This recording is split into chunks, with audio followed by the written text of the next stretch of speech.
ઘુમલી ભાણવડ બરડા ડુંગરની મુલાકાત તો તમે લીધી જ હશે। વિંધ્યવાસિની માતાજીનું મંદિર માં વિજવાસણ માતાજીનું નીચે જે મંદિર છે, જે આશાપુરા માતાજીનું મંદિર છે નીચે, ત્યાં તો તમે ગયા જ હશો।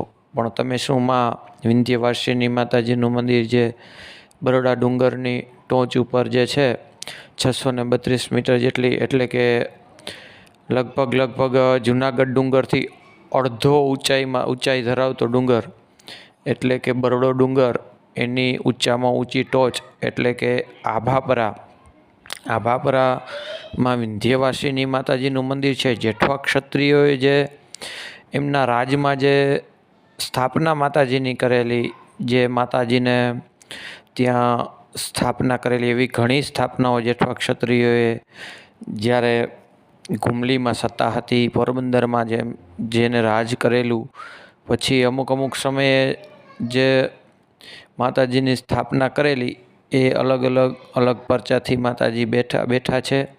પણ જે આ આભાપરાનું મંદિર છે બરડા ડુંગર ઉપર માં વિંધ્યવાસિની માતાજીનું, જે આભાપરા હિલ્સ કહેવાય છે, ડુંગર સૌથી ઊંચી ટોચ, અદ્ભુત નજારો, અદ્ભુત દ્રશ્યો જોવા મળતા હોય માતાજીના મંદિરેથી।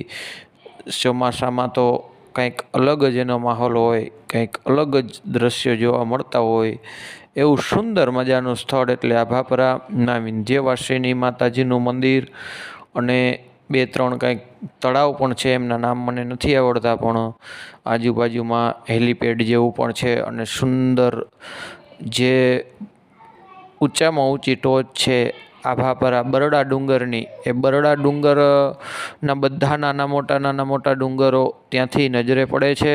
ચોમાસામાં તો વરસાદનું અને એકદમ જુનાગઢ ડુંગર જેવું જ સરસ વાતાવરણ હોય, અને માતાજીનું મંદિર ત્યાં દર્શન કરવા જાઓ એટલે તમને બીજી વાર એમ થાય જ કે માતાજીના દર્શન કરવા જવું જ છે। એવું સુંદર મજાનું મંદિર। જય મા વિંધ્યવાસિની, જય કુળદેવીમાં।